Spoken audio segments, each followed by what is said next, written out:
Hello, darling. My name is Esme, and I'll be taking care of you today. I'll be your maid nurse if you need anything. Do let me know if you do end up needing anything. I'll be happy to assist you or answer any questions you have about your care.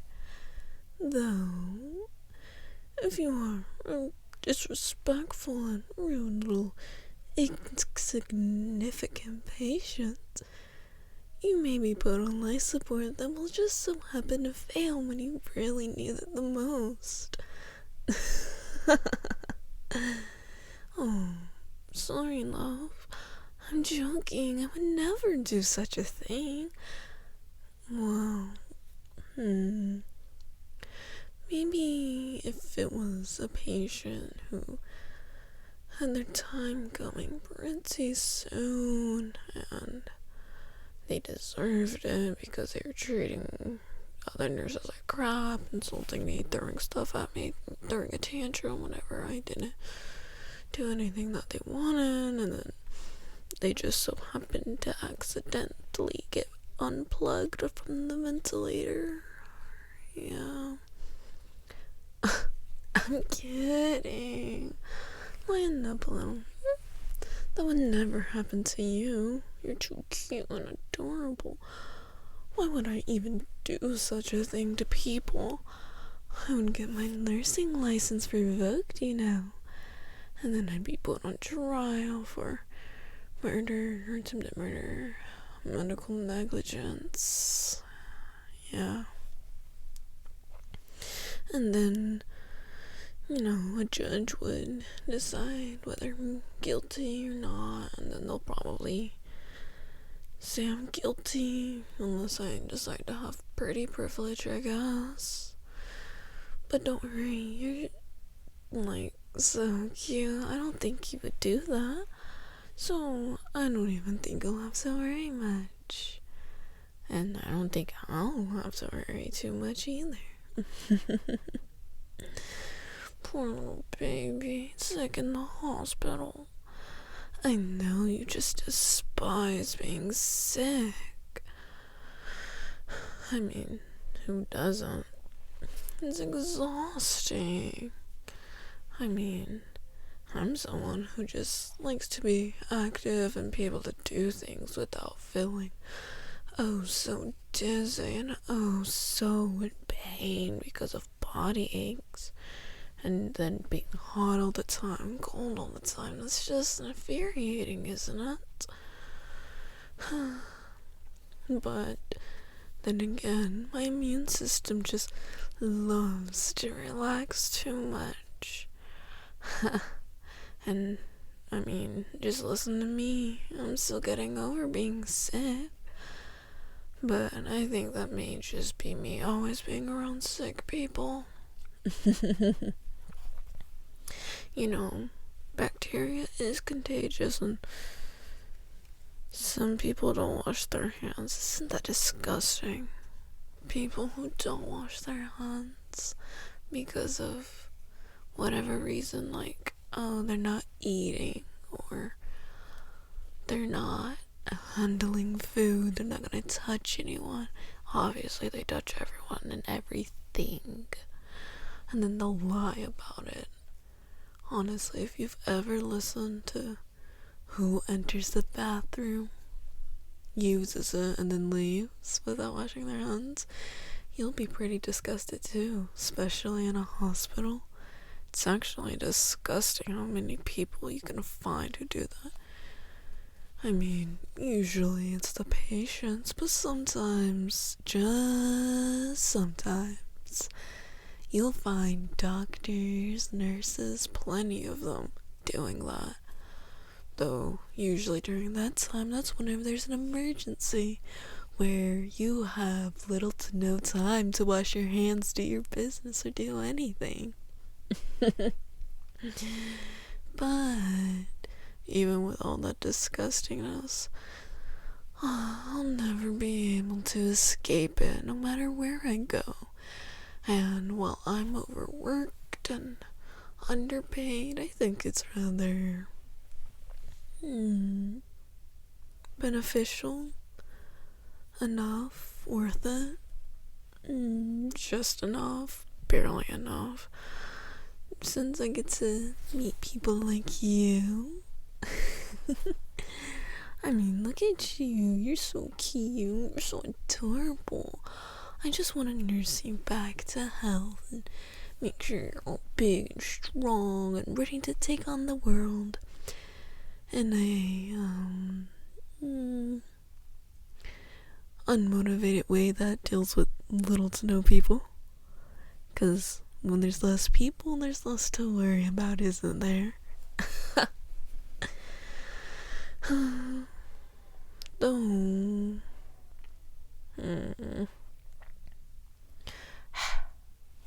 You're so cute.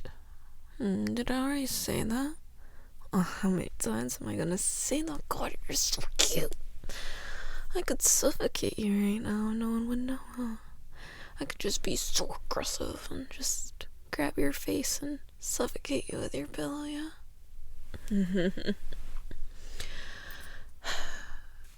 I mean, I just want to make sure it's known.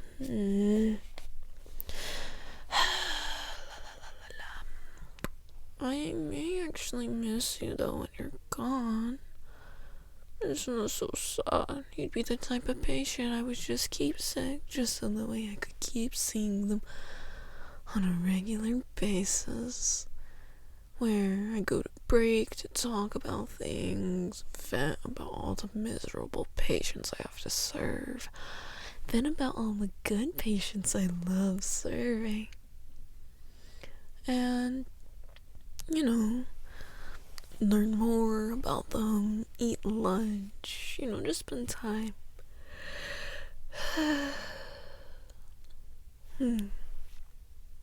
Just kind of everything. Well, I mean, unless you were to ask me on a date outside of here to a restaurant, your house, anywhere, to be honest. But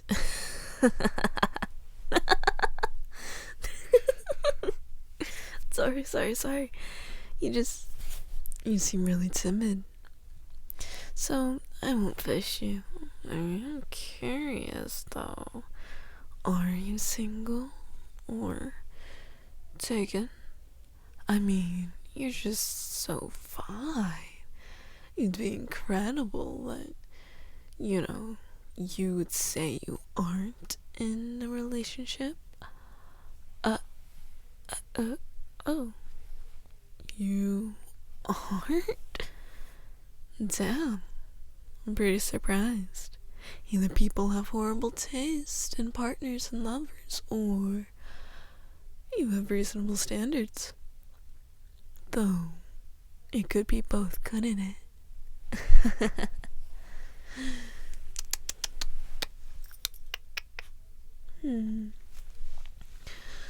Do you have any plans when you get out of here?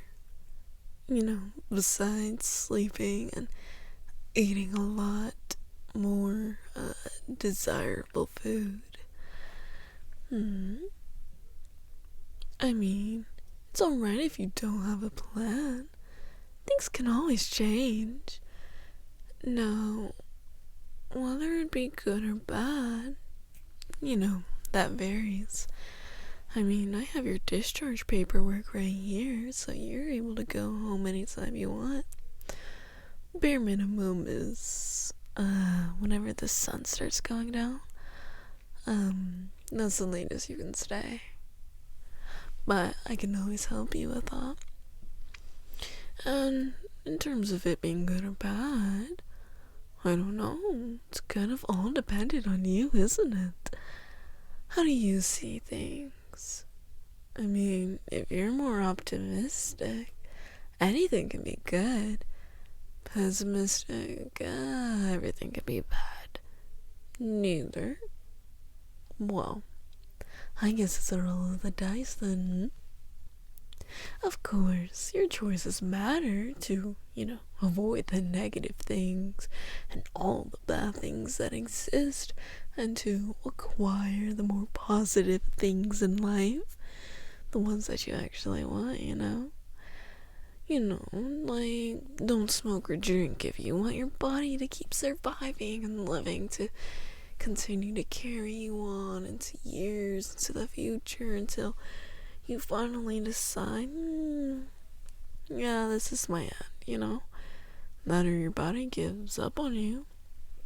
Don't run into the street so you won't be the next hit and run victim and playing, if God loves you or not, or whatever you believe in, unless you're nihilistic, then you do what you may. And then, obviously don't make certain people mad. Don't make them angry or upset by your actions, so they don't have a reason to do harm to you, your family, or anyone you love and care about, or really anything that you ever loved or cared about in general, past, present, future.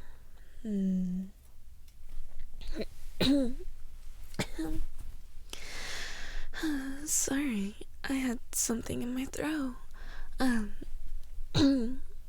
But, to add on, you want to make the mafia or cartel angry and you want to burn a loan shark's money in front of them, would you? No. That's what I thought. You're so smart. Or, I suppose, reasonable. Whatever you want to think is the best way to describe yourself and all that you do. There are plenty of people who would do such things just for the thrill, and then when it ends out bad, it's like a surprise to them. Just the fun. And usually they're rather stupid choices on their part, and even outside of that, such reasonability is less common in a hospital. I specify hospital because that's where all the moronic or unfortunate people arrive. It's like heaven or hell's gates. Which one are you going to? Are you gonna die because you decided, you thought it was a good idea to jump off of an old rickety bridge with an old rope tied to you, or because someone decided to stab you? Here, I'll even give you some examples. There was this guy, and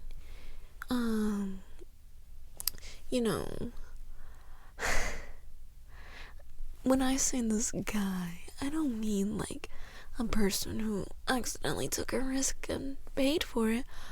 I mean the one who would decide that they were a professional just because they saw a whole bunch of videos online. So this specific guy thought it would be really cool to jump into, and what was it? Was it a river or maybe a lake? I don't know. It could have been a pond too. Either way, it was water, and it was snake infested water, to be exact. And they wanted to try and find an anaconda or just a snake. It may have been a little river of some sort in the middle of nowhere, maybe. Truly can't remember. But would you jump into murky water?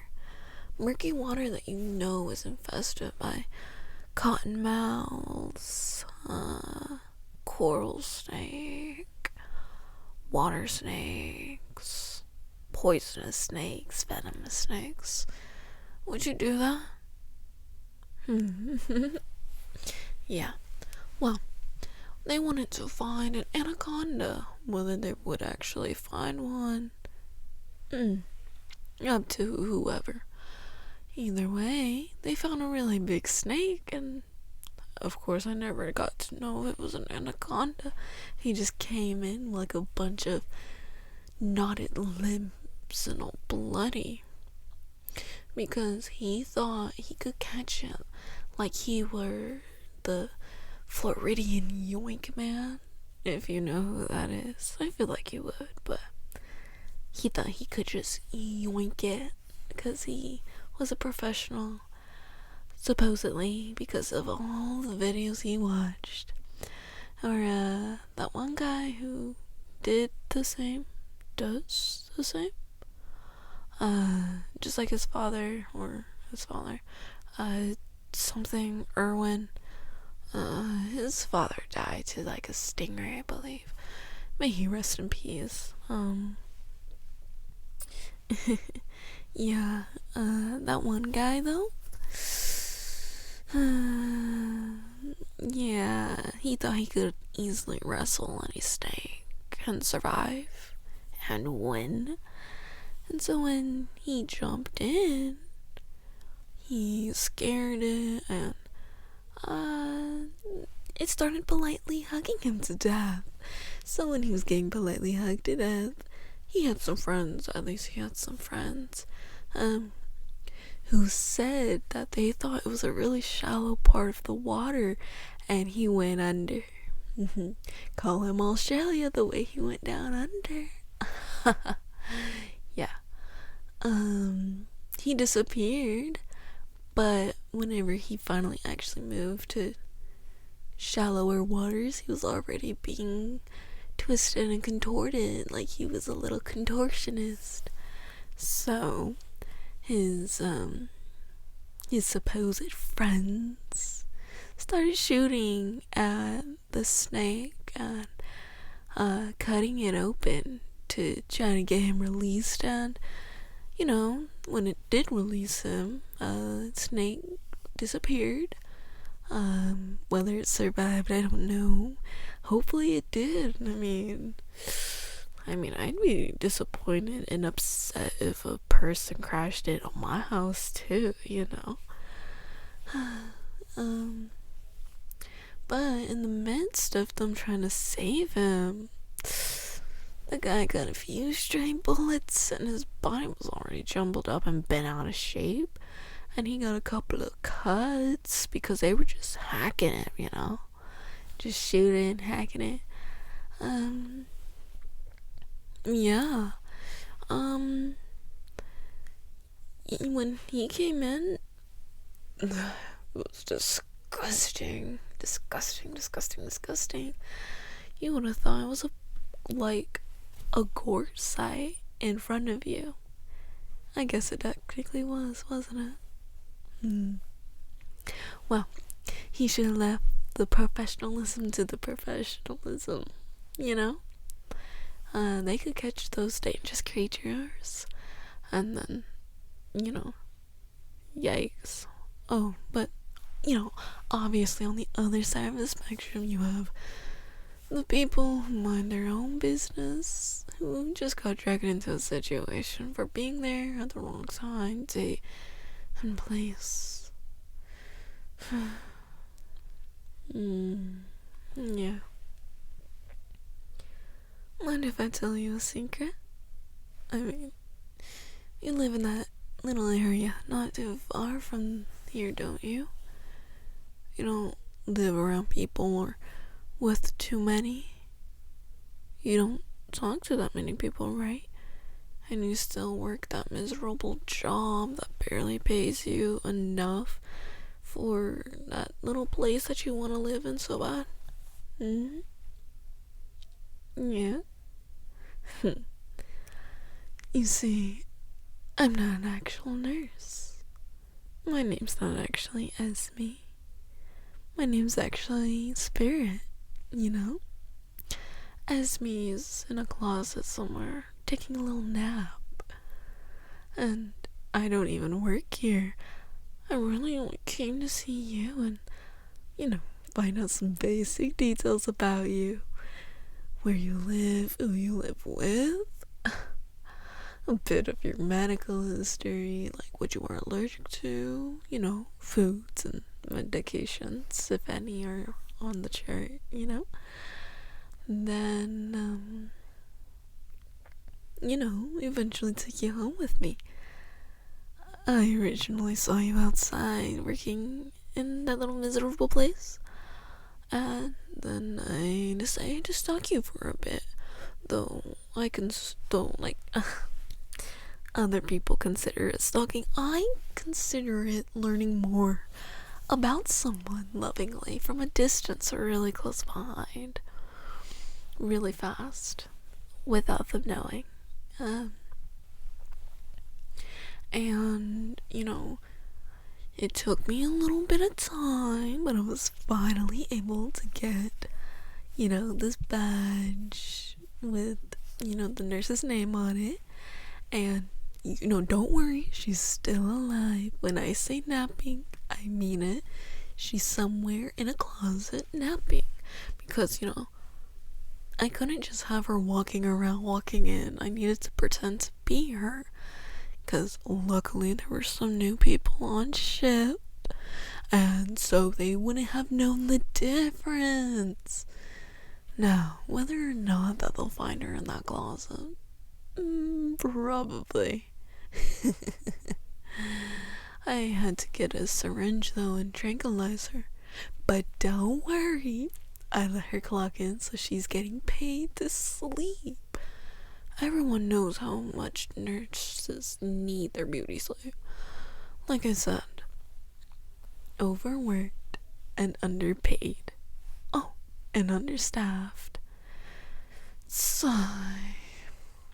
Well, in the meantime, let's get you discharged and, get you on your way to be home with me and learning more about me, talking, having dinner.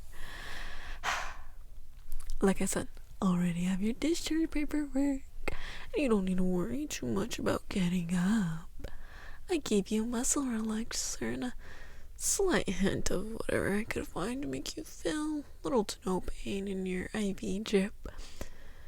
And I know this is just so sudden, but I think you'll come to enjoy it.